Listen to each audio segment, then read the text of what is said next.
Liz Cheney drawing a line in the sand. The Wyoming congresswoman who just lost her primary bid for re-election was asked a very specific, pointed question yesterday at the Texas Tribune Festival. Take a listen. Will you remain a Republican, regardless of what happens in the next election? I'm going to make sure Donald Trump, I'm going to do everything I can to make sure he's not the nominee. And if he is the nominee, I won't be a Republican. She will not be a Republican. Cheney also said that she will campaign for Democrats to ensure that Republican candidates who promoted election lies do not get elected. Joining me now to discuss this are CNN political commentators, Republican strategist Alice Stewart and Democratic strategist Maria Cardona. Thank you both for being with me this evening. Alice, to you first. We just heard there that pretty forceful statement from Liz Cheney. If she leaves the Republican Party, where do you think she ends up? And do you think Republicans care? Look, privately, there are a lot of Republicans that support what she's doing in terms of standing up for defending freedom, peaceful transfer of power, and upholding the rule of law. But publicly, many of them are saying, don't let the door hit you on the way out. They say that she has caused too much attention to her frustration with Donald Trump and what he's done with January 6th, and they are happy to see her leave. I talk with her camp, and they tell me that she doesn't really want to leave the Republican Party, but if he's the nominee, she has no choice. She would view Donald Trump as the nominee of the Republican Party in 2024, as the party is more of a cult of personalities as opposed to a party of principles. And what we need to do moving forward is get back to the principles that bring this party together and focus on issues that voters care about, which is the economy, inflation, and crime. That's what we need to focus on. We don't need to continue to carry water for Donald Trump on his past grievances of the election that he clearly lost. Maria, as closely as Liz Cheney has worked with Democrats on the January 6th committee, it would be stunning to see her on the campaign trail campaigning for Democrats. Do you think she'd be welcomed with open arms? I think she would be, because, Alex, one of the most tragic things about all of this is that Liz Cheney is one of the most conservative Republicans that exists today. I mean, her name, her history, her voting record. And the fact that her party is punishing her for her values, for putting country and democracy and the Constitution before her party and her politics, to me is just astounding. And I really do think that what she said, it should be underscored, that it demonstrates just how sick the party is and how completely deviated from what Alice says are the party's values, principles. Because as much as my dear friend Alice wants her party for that to be the focus, it's not. The focus is on election deniers. And so Liz Cheney is absolutely right to say that she does not want Donald Trump to be reelected again. As a Democrat, I agree. As an American, I agree more because he's a huge danger to our democracy. And I do think that she will absolutely be welcome from the Democratic side to emphasize this huge threat to democracy that would pose giving control over to Republicans, who many of them are election deniers. And I do think, one quick follow-up to what Maria said, election deniers in large part are the people that we have, the Republican nominees in these midterm elections. I think this November will be a big test for the party. If these people that are fine with January 6th and have problems with the way the elections are run, if they lose in November, the Republican Party needs to realize we need to do away with that wing of the Republican Party and put people that are certainly more moderate and focus on different issues in 2024. And of course, in the midterms, there are a number of election deniers who are running. We have a new poll with just 44 days to go until the election. This poll from CBS and YouGov showing that 7 in 10 women say that a candidate must agree with them on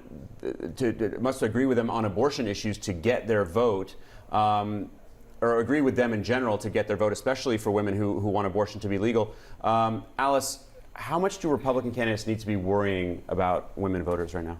Based on what we've seen in 2 times when the election was really on the ballot, one was an amendment and the other New York congressman ran on that key issue, this was a win for Democrats. So Republicans need to realize abortion has proven to be a motivator for women and even some men and undecided voters.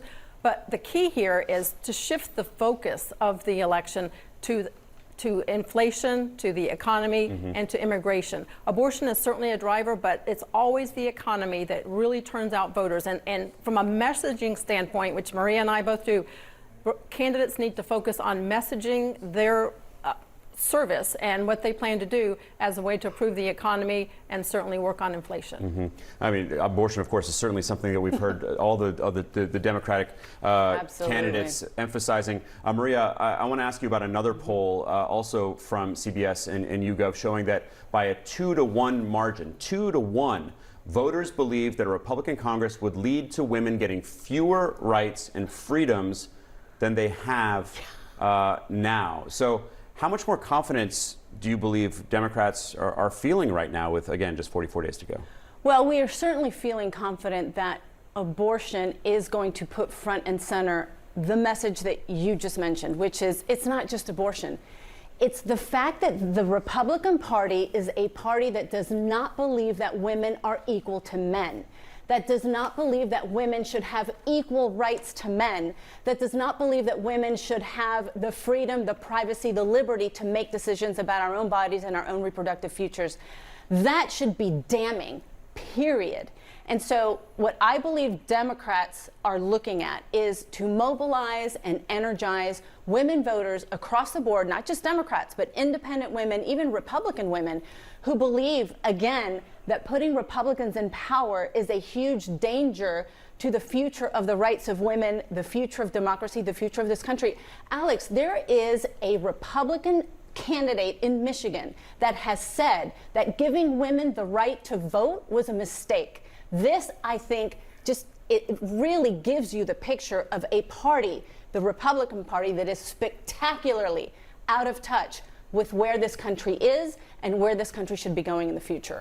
I do want to ask you, Alice, about the direction of the Republican Party in light of this new excerpt that we've got from Maggie Haberman, who's putting out one of the most highly anticipated books about Donald Trump since he left office.